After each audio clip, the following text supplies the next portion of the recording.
तो नमस्कार दोस्तों, फरी एक बार स्वागत है आपनो गुजरात अपडेट चैनल अंदर। तो दोस्तों, आजना वीडियोनी अंदर हवामान खबर, विविध योजनाओं तेमज गुजराती अन्य समाचार लईने आव्यो छूं। तो वीडियो पसंद आवे तो वीडियो ने लाइक करी देजो अने आपणी आ चेनल गुजरात अपडेट ने सब्सक्राइब जरूरथी करी लेजो। तो दोस्तों, पहली खबरनी बात करिए तो अंबालाल पटेलनी आगाही। हवामान निष्णात अंबालाल पटेले गुजरात में वरसाद ने लईने मोटी आगाही करी छे। अंबालाल पटेलना जणाव्या प्रमाणे गुजरात में 10મી जूननी आसपास ચોમાસું शरू थशे। साथे ज तेमणे मुंबई और महाराष्ट्र में भारेथी अति भारे वरसादनी आगाही करी छे। अंबालालना जणाव्या प्रमाणे दक्षिण गुजरात में भारे वरसाद पड़ी शके छे तेमज कच्छ में आंधी आवी शके छे। आजथी राज्य में प्री मोन्सून वरसादनी आगाही छे। मित्रों, ચોમાસાના एक सप्ताह पहला राज्य में वरसादनी आगाही छे एटले आजथी गुजरात में वातावरण में मोटो पलटो आवशे। आजथी गुजरात में वरसाद आवी जशे अने प्री मोन्सूनना वरसाद बाद ચોમાસાનું आगमन थशे। राज्य में आजथी 11 जून सुधी वरसादनी हवामान विभागे मोटी आगाही करी छे। तो दोस्तों, त्यारबादना समाचार जोईए तो अमूल दूध दहीना भावमां थयो वधारो। सोमवारथी अमूल दूध में प्रति लीटर 2 રૂપિયાનો वधारो। अमूल गोल्ड, अमूल शक्ति, अमूल टी स्पेशियल दूधना भावमां वधारो थयो छे। अमूल गोल्ड लीटरनो भाव 64 રૂપિયાથી वधी 66 રૂપિયા थशे अने अमूल टी स्पेशियल प्रति लीटर भाव 3.62 थी वधी 64 રૂપિયા थशे। अमूल शक्तिना प्रति लीटर 3.60 थी वधीने 62 રૂપિયા थशे। दूध सहित दहीना भावमां पण वधारो थयो छे। मित्रों, 500 मिलीनी किंमतनी वात करीए तो अमूल गोल्डनी किंमत 3.32 थी वधीने ₹33 थयो छे। अमूल शक्तिनी किंमत ₹29 थी वधीने 30 રૂપિયા थई छे। ताजानी किंमत जोईए तो 26 રૂપિયાથી वधीने 27 રૂપિયા थया छे। तो मित्रों, त्यारबादना समाचार जोईए तो आधार कार्डनी फ्री सेवानी तारीख लंबाई। आधार अपडेट करवानुं बाकी होय अथवा तो रही गयुं होय तो तमारा माटे फरी एक नवी तक छे। UIDAI द्वारा सुधारानी फी माफी करवामां अने हवे 14મી जून सुधी फ्री में आधार कार्डनी विगतो अपडेट करवाई शको छो। तमारे 50 રૂપિયાની फ्री चूकवणी करवी पड़शे नहीं। आ समयगाळा दरमियान नागरिकों ने कोईपण वधाराना शुल्क विना तेओ फोटो, उमर, सरनामું, जन्म तारीख, लिंग, मोबाइल नंबर अने ईमेल जेवी माहिती अपडेट करी शके छे। UIDAI गवर्नमेंट परथी अपडेट करी शकाशे। मित्रों, तो मित्रों, त्यारबादना समाचार जोईए तो खेडूतोने मफत वीजળી। केंद्र सरकारे PM कुसुम योजना ने वधु 3 वर्ष माटे लंबावी छे। हवे खेडूतो मार्च 2026 सुधी आ योजनानो लाभ लई शकशे। आ योजना 2019 में शरू करवामां आवी हती। आ योजना हेठळ ग्रामीण विस्तार में सोलार पावर प्लांट स्थापवामां आवे छे। सोलार प्लांटनी मददथी खेडूतोने 24 કલાક मफत वीजळीनो लाभ लई शके छे। आ योजनानो मुख्य उद्देश्य वर्ष 2022 सुधीमां 30,800 મેગાવોટની વધારાની સૌર क्षमता हासिल करवानो हतो। तो मित्रों, त्यारबादना समाचार जोईए तो लोन सस्ती थशे, RBI नी बैठको शरू। लोकसभाना परिणामों बाद आजथी RBI नी मॉनेटरी पर पॉलिसी बैठक शरू थई गई छे। आमां रेपो रेट एटले के लोनना व्याज दरों पर निर्णय लेवानो रहेशे। आ वर्षे मे महीनामां फुगावाना आंकड़ामां घटाडो जोवा मळ्यो छे। आ सिवाय यूरोपियन सेंट्रल बेंके पण व्याज दरमां घटाडो करवानी जाहेरात करी छे। हवे एवी अपेक्षा राखवामां आवे छे के फेडनी बेठकमां व्याज दरोमां कापनी जाहेरात करवामां आवे छे। आ पछी RBI व्याज दरोमां पण घटाडो करी शके छे। तो मित्रों, त्यारबादना समाचार जोईए तो भाजपने लई विजय रूपाणीनो मोटो निवेदन। लोकसभा चूंटणी में गुजरात में भाजप 25 બેઠકો जीत्युं छे। पछी घणी बधी બેઠકો पर लीड घटी गई छे। एक બેઠક गुमाववी पड़ी छे। त्यारे પૂર્વ સીએમ વિજય રૂપાણીએ કહ્યું હતું કે 400 પારનો નારો ઉપરથી આવ્યો હતો.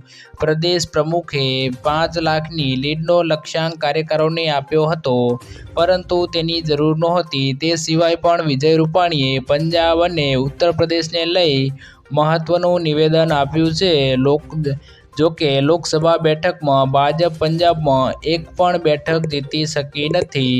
ગુજરાતના પૂર્વ મુખ્યમંત્રી વિજયભાઈ રૂપાણીએ કહ્યું હતું કે ભાજપ વિરુદ્ધ ખેડૂતોમાં રોષ હતો. ભાજપને જીતવું પણ મુશ્કેલ હતું. કેટલાક ગામોમાં ભાજપ નેતાઓને ગામમાં પ્રવેશવા પણ નહોતા દેતા. તેમણે ઉત્તર પ્રદેશ વિશે કહ્યું કે તેના પક્ષમાં કઈ મોટો પ્રોબ્લેમ છે. તો મિત્રો, ત્યારબાદના સમાચાર જોઈએ તો અકસ્માત બાદ 5 લાખ રૂપિયાની સહાય. માર્ગ અકસ્માતમાં ઘાયલ થયેલા લોકોને સમયસર સારવાર આપવા માટે કેન્દ્ર સરકાર નવી યોજના લાવશે. માર્ગ અકસ્માતનો ભોગ બનનારને 5 લાખ સુધીની મફત તબીબી સારવાર આપવામાં આવે છે. આ અંગે ચંદીગઢમાં એક પાયલોટ પ્રોજેક્ટ પણ શરૂ કરવામાં આવ્યો છે. કેન્દ્રએ કહ્યું છે કે પ્રોજેક્ટના પરિણામોના આધારે આ યોજના સમગ્ર દેશમાં લાગુ કરવામાં આવશે. અકસ્માતના દિવસથી 7 દિવસ સુધી મફત સારવાર આપવામાં આવશે. તો મિત્રો, ત્યારબાદના સમાચાર જોઈએ તો બાકી ખેડૂતોને 4,000નો હપ્તો. પીએમ કિસાન સન્માન નિધિ યોજનાનો 2,000 રૂપિયાનો 16મો હપ્તો 28 ફેબ્રુઆરી 2024ના રોજ ખેડૂતોના ખાતામાં ટ્રાન્સફર કરવામાં આવ્યો હતો. પીએમ કિસાન યોજના હેઠળ આપવામાં આવેલ દરેક હપ્તા 4 મહિનાના અંતરાલ સાથે ચૂકવવામાં આવે છે. જે મુજબ 16મો હપ્તો 28 ફેબ્રુઆરી 2024ના રોજ ખેડૂતોના ખાતામાં ટ્રાન્સફર કરવામાં આવ્યો હતો. કૃષિ અને ખેડૂત કલ્યાણ વિભાગ દ્વારા પ્રાપ્ત અહેવાલ મુજબ લાખો ખેડૂતોને પીએમ કિસાન યોજનાના 16મા હપ્તાની રકમથી વંચિત છે, જેનું મુખ્ય કારણ ઈ-કેવાયસી વેરિફિકેશન અને જમીન સંબંધિત તમામ દસ્તાવેજો છે. આ સ્થિતિમાં જો તમે કૃષિ કેન્દ્ર પાસેથી મદદ મેળવી શકો છો અને બધી ભૂલો સુધારી લો છો, તો તમારા ખાતામાં એક સાથે 2 હપ્તા એટલે કે 16મો અને 17મો હપ્તો એકસાથે જમા કરવામાં આવશે.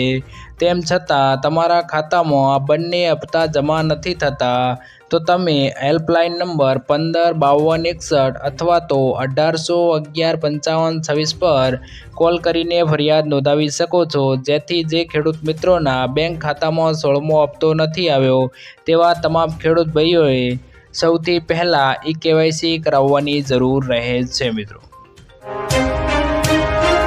તો ત્યારબાદના સમાચાર જોઈએ તો 2 લાખ સુધીની લોન માફ. એક માહિતી અનુસાર ગુજરાતમાં કુલ 53,20,626 ખેડૂતો આ યાદીમાં નોંધાયેલા છે. તેમાંથી 37,28,639 ખેડૂતોએ 2022-23ના વર્ષ દરમિયાન એટલે કે 31મી જાન્યુઆરી 2023ની સ્થિતિ સુધી એટલે કે માત્ર 10 માસમાં કૃષિ માટે કુલ 98,285 કરોડની લોન લીધી હતી. ભલે દરેક ખેડૂતોએ વધતા ઓછા પ્રમાણમાં ખેતી માટે લોન લીધી હશે, પરંતુ તેનો સીધો અર્થ એ થાય છે કે ગુજરાતના દરેક ખેડૂતના માથે 2,63,595 રૂપિયાનું દેવું છે.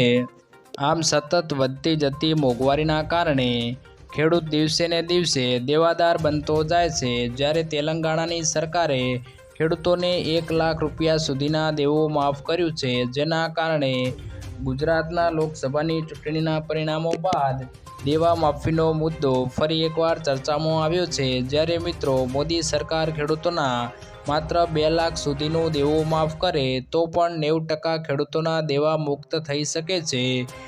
ગુજરાતમાં લાખો ખેડૂતોના દેવાના ભારમાંથી મુક્તિ મળી શકે છે. મિત્રો,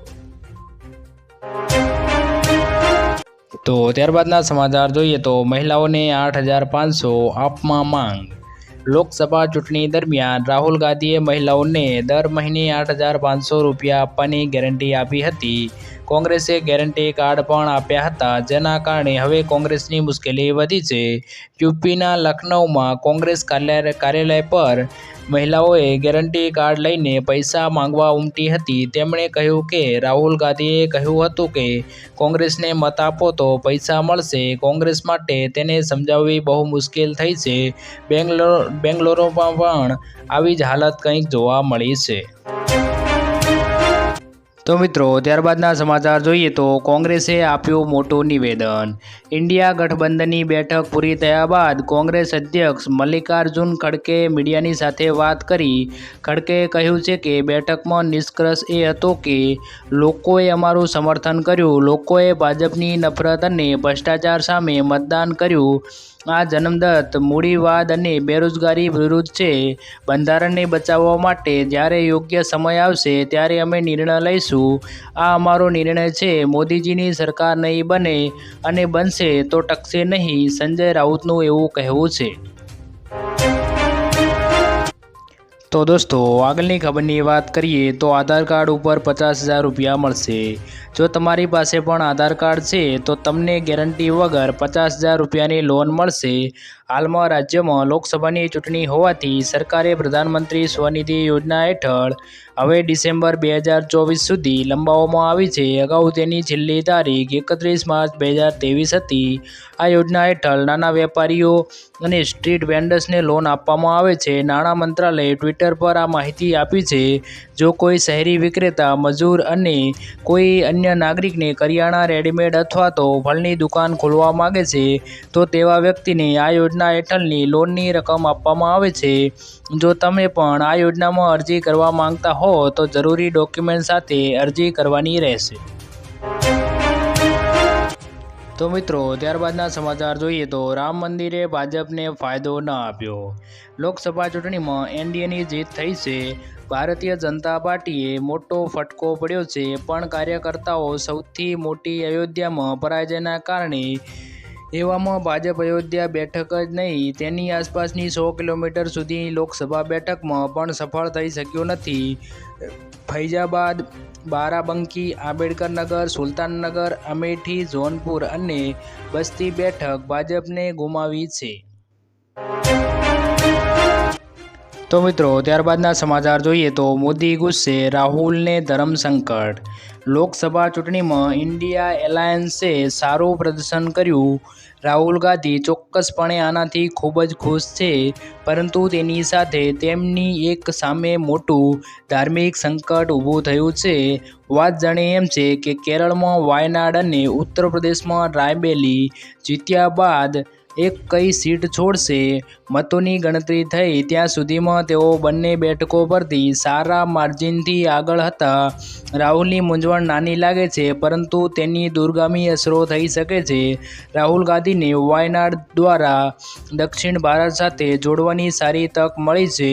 તેણે ત્યાં સારી એવી લોકપ્રિયતા મેળવી છે। આ જોડાણના કારણે તેઓ દક્ષિણના રાજ્યોમાં જાહેર સભાઓ ખૂબ જ સારી રીતે સંભાળી રહ્યા છે। કોંગ્રેસ માટે એ પણ મહત્વનું છે કે દક્ષિણના રાજ્યોમાં તેનો સમર્થન વધે। હવે રાહુલ ગાંધી સામે એક સમસ્યા ઊભી થઈ ગઈ છે। તો મિત્રો, ત્યારબાદના સમાચાર જોઈએ તો ભારતીય તેલ દ્વારા ચેતવણી આપવામાં આવી। અત્યારે વધતી જતી ગરમીના કારણે ભારતીય તેલ દ્વારા મોટી ચેતવણી આપવામાં આવી ગઈ છે। આગામી દિવસોમાં તાપમાનમાં વધારો થવાનો છે, તેથી તમારા વાહનમાં મહત્તમ મર્યાદા સુધી પેટ્રોલ ભરશો નહીં, જેના કારણે ઇંધણની ટાંકીમાં વિસ્ફોટ થઈ શકે છે। તમારા વાહનમાં ઇંધણની અડધી ટાંકી ભરો અને હવા માટે જગ્યા રાખો। આ અઠવાડિયે સૌથી વધુ પેટ્રોલ ભરવાના કારણે 5 વિસ્ફોટના અકસ્માતો થયા છે।